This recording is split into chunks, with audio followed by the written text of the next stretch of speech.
UP के DGP Prashant Kumar को भारतीय चुनाव आयोग ने एग्जेम्पलरी लीडरशिप सर्टिफिकेट यानी अनुकरणीय नेतृत्व प्रमाण पत्र से नवाजा है। यह प्रतिष्ठित प्रमाण पत्र पूरे देश में केवल 10 अधिकारियों को ही दिया गया है। प्रशांत कुमार को यह सम्मान चुनावी प्रक्रिया के दौरान उनके नेतृत्व और चुनाव सुरक्षा में महत्वपूर्ण भूमिका के लिए दिया गया है। भारत सरकार द्वारा कुल 4 सर्वोच्च नागरिक पुरस्कार दिए जाते हैं। पहला है भारत रत्न, जो राष्ट्रीय सेवा के लिए दिया जाता है। पहला भारत रत्न पुरस्कार डॉक्टर सर्वपल्ली राधाकृष्णन को दिया गया था। दूसरा है पद्म विभूषण पुरस्कार, जो किसी क्षेत्र में उल्लेखनीय कार्य के लिए दिया जाता है।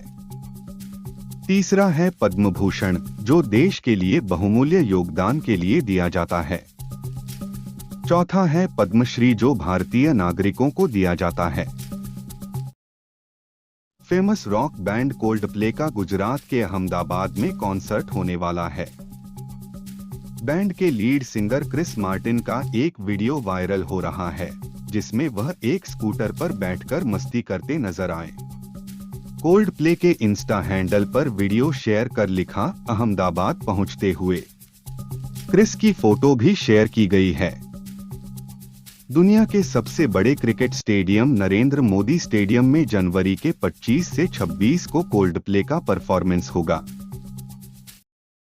लखनऊ में अखिलेश यादव ने कहा कि हमारे लिए मिल्कीपुर का चुनाव जीतना जरूरी है, यह लोकतंत्र के लिए भी जरूरी है। इस चुनाव के नतीजे का असर 2027 में होने वाले विधानसभा चुनावों पर भी पड़ेगा।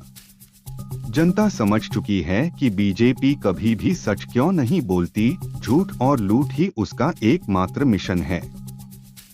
विकास का उसके पास कोई विजन नहीं है।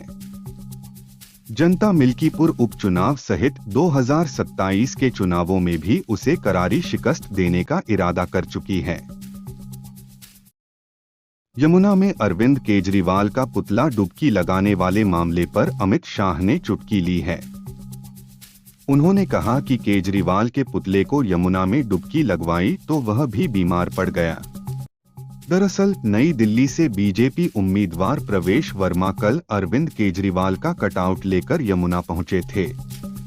इस दौरान उन्होंने अरविंद केजरीवाल के पुतले को यमुना में डुबकी लगवाई।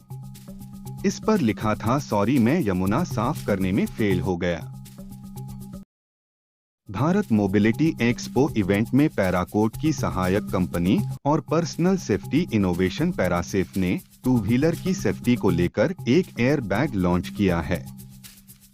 ये एयर बैग जैकेट और वेस्ट आरामदायक टिकाऊ फैब्रिक में एडवांस्ड एयर बैग सिस्टम को इंटीग्रेटेड करते हैं, जो दुर्घटना की स्थिति में तत्काल सुरक्षा प्रदान करते हैं।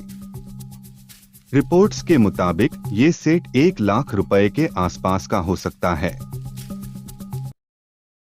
इंडोनेशियाई राष्ट्रपति प्रबोवो सुबियांतो के साथ आए प्रतिनिधिमंडल ने गणतंत्र दिवस के पूर्व संध्या पर राष्ट्रपति भवन में शाहरुख खान की फिल्म कुछ कुछ होता है टाइटल सॉन्ग गाया। प्रतिनिधिमंडल में इंडोनेशिया के वरिष्ठ मंत्री भी शामिल थे। बता दें, राष्ट्रपति द्रौपदी मुर्मू ने इंडोनेशियाई प्रतिनिधिमंडल को भोज पर बुलाया था। राष्ट्रपति प्रबोवो सुबियांतो भारत की पहली राजकीय यात्रा पर हैं। विश्व का सबसे बड़ा रेलवे स्टेशन अमेरिका के न्यूयॉर्क में स्थित है, जिसे ग्रैंड सेंट्रल टर्मिनल के नाम से जाना जाता है।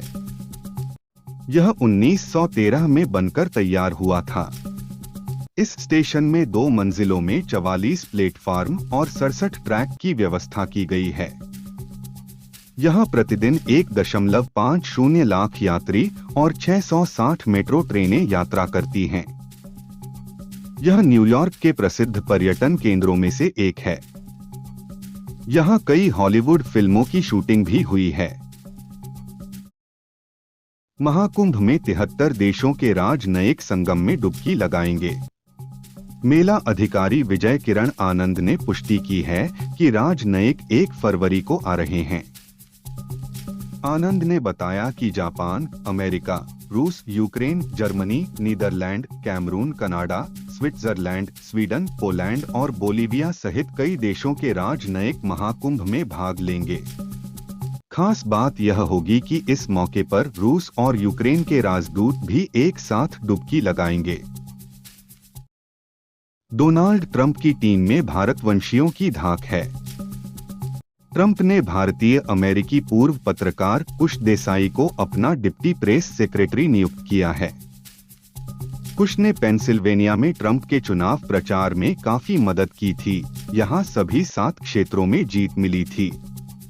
कुश के अलावा भारतीय अमेरिकी रिकी गिल और सौरभ शर्मा को ट्रंप ने बड़े पद दिए हैं।